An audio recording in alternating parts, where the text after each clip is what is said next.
BNP ছাত্রদল এবং সরকারের বিশ্ববিদ্যালয় প্রশাসনের সমস্ত চেষ্টা ব্যর্থ করে দিয়ে ডাকসু, ঢাবি শিবির, ডাকসু শিবির, আপনি যেভাবেই সম্বোধন করেন না কেন, মূল ক্রেডিট অবশ্য যিনি সরাসরি শিবির নন, ডাকসুর আন্তর্জাতিক বিষয়ক সম্পাদক সম্ভবত খান জসিম, তিনি ঢাকা বিশ্ববিদ্যালয় বা সবাই মিলে একটা অসাধারণ প্রোগ্রামের আয়োজন করেছে। দর্শক, ঢাকা বিশ্ববিদ্যালয়ের বা বাংলাদেশের শিক্ষার্থী ঢাকা বিশ্ববিদ্যালয় হতে জরুরি না, এদের জন্য প্রায় 450+ জবের ব্যবস্থা করছে, একটা জব ফেয়ার আয়োজন করেছে। টিএসসিতে সেনো বাংলাদেশ ডে 2026-এর বর্ণাঢ্য আয়োজন, কালচারাল অনুষ্ঠান হয়েছে এবং জব ফেয়ার, ঢাকার বিভিন্ন প্রান্ত থেকে হাজার হাজার শিক্ষার্থী এসে সিবি ড্রপ করেছে, তারা চাকরি চায় এবং হ্যান্ডসাম স্যালারিতে 450+ স্টুডেন্টকে চাকরি দেওয়া হবে। দর্শক, এই যে ক্রিয়েটিভ এবং অসাধারণ কাজ ডাকসুর, এতে বিএনপি সরকার, ছাত্রদল এদের জ্বলছে, এ কারণে তারা এটা ঠেকাতে চেয়েছে। DUCSU GS S M Farhad এটা স্পষ্ট খোলামেলা বলেছেন যে শিবির ডাকসু ক্রেডিট পাবে তাদের এই শেষ মুহূর্তে এত সুন্দর আয়োজন করা, তাক লাগানো আয়োজন, ঢাকা বিশ্ববিদ্যালয় 105 বছরের ইতিহাসে যা কেউ করতে পারেনি। বিশ্ববিদ্যালয় প্রশাসন, সরকার স্পেশালি এভাবে 450 কর্মসংস্থান করা হ্যান্ডসাম স্যালারিতে।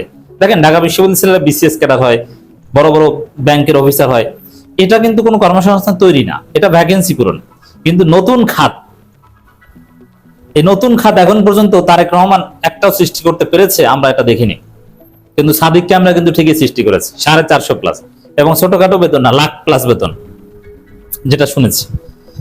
তো দর্শক, এত এই তারেক রহমান যা পারেননি, এই ডাকসুর খান জসিমরা, সাদিক ক্যাম্প ফরহাদরা এটা করছে, বিএনপি এটা কিছুতেই সহ্য করতে পারেনি। যার ফলে বিএনপি, ছাত্রদল এমনকি সরকার সর্বশক্তি দিয়ে চেষ্টা করেছে এই প্রোগ্রাম ঠেকানোর, এবং শেষ পর্যন্ত ঠেকাতে না পেরে লস যায় বিএনপি বন্দী শিক্ষকরা, সরকারের মন্ত্রী, সরকারের প্রতিনিধি, এদেরকে দাওয়াত দিয়েছিল ডাকসু, কেউ আসেনি, ভিসি কেউ আসেনি, কিন্তু সাধারণ শিক্ষার্থীদের ঢল, সবার আকর্ষণ এই ডাকসুর দিকে, একটা অসাধারণ কাজ করেছে। দেশব্যাপী তাদের এই অসাধারণ ইনিশিয়েটিভ ভাইরাল হয়েছে, খান জসিমকে সবাই অ্যাপ্রিসিয়েট করছে। এর মানে সরকার মুখ ফিরিয়ে নিলে, ষড়যন্ত্র করলেও ডাকসু শিবিরের সাথে পেরে ওঠেনি। ডাকসু শিবির এরা যে কি পারে, আর একটা দেখেছেন না, শিক্ষক নামের এক কুলাঙ্গার শিক্ষার্থী নির্যাতন করেছে বিএনপির এক শিক্ষক ফজলুল হক মুসলিম হলে, তারপরে সেই সিসিটিভি ফুটেজ ধামাচাপা দিয়ে বাঁচার চেষ্টা করছে, কিন্তু শিবির হাতে ছাই মেয়ে কেমন ভাবে ধরছে, ও আর পালাতে পারবে না।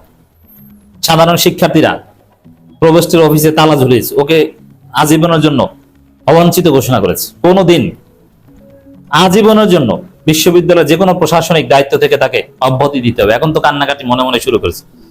ওই কুলাঙ্গার শিক্ষকের বউ তাকে গালি দিচ্ছে, তুমি কেন চালাকি করতে গেলা, এখন তোমার অবস্থা 12টা বেজে গেছে। ঢাকা বিশ্ববিদ্যালয়ের শিক্ষার্থীরা যাকে ধরে তাকে ছাড়ে না।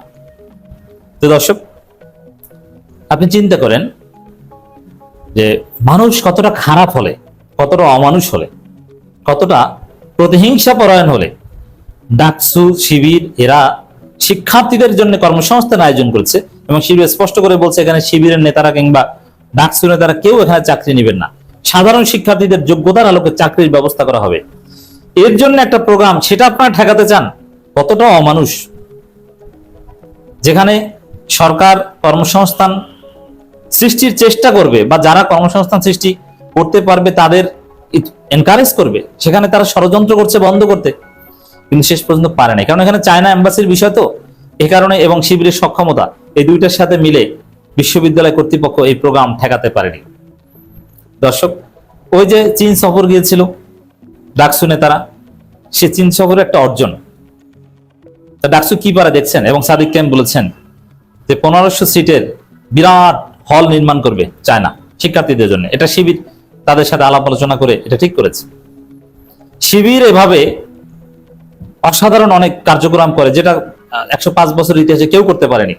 আর বিএনপি সেটা ঠেকিয়ে দিতে চায়, থামিয়ে দিতে চায়, ষড়যন্ত্র করছে। পারবেন না, এই শিবিরকে আপনারা কখনো থামাতে পারবেন না। হাসিনা সর্বশক্তি দিয়ে থামাতে পারেনি, ভারত, যুক্তরাষ্ট্র, চীন, রাশিয়া মিলে এক সময় চেষ্টা করেছে, থামাতে পারেনি। এখন তো চীন, রাশিয়া অনেকে তো শিবিরের পক্ষে, এখন তো থামানোর প্রশ্নই আসে না। তো দর্শক, এস এম ফরহাদ সবকিছু ফাঁস করে দিয়েছেন যে কিভাবে বিএনপি পন্থীরা এই প্রোগ্রাম ঠেকাতে চেয়েছিল কিন্তু ঠেকাতে পারেনি। এতে আফসোস নাই। দর্শক, সাদিক কায়েম স্পষ্ট করে বলেছেন যে এখানে শিক্ষার্থীদের কর্মসংস্থানের বিষয়, শিক্ষার্থীরা এসেছে, সিভি ড্রপ করেছে। এই শিবিরকে কিভাবে থামাবে, এবং আমাদের এই আলোচনা একটা উদ্দেশ্য যে সবাইকে জানিয়ে দেয়া যে শিবির কর্মসংস্থান সৃষ্টি করে আর বিএনপি সেটা বন্ধ করতে চায়। নিজেরা তো পারে না, তারা শিবিরের ভালো উদ্যোগকে থামিয়ে দিতে চায়, নিজেদের পায়ে নিজেরা কুড়াল মারছে। এই ঢাকা বিশ্ববিদ্যালয়ের ছেলেরা আবার ডাকসু নির্বাচন হলে কাকে ভোট দিবে এটা কি বুঝতে অসুবিধা আছে? পৃথিবীতে কোন ছাত্র সংসদকে দেখাতে পারবেন তারা এরকম শত শত চাকরির ব্যবস্থা করেছে? ছাত্র সংসদের কাজ কি চাকরির ব্যবস্থা করা? না, তারপরে সেটা তারা করছে। বিশ্ববিদ্যালয় কর্তৃপক্ষ টাকা দেয় না, তারা টাকা জন্ম দিয়ে বিশ্ববিদ্যালয় উন্নয়ন করে দেখিয়েছে যে তারা পারে।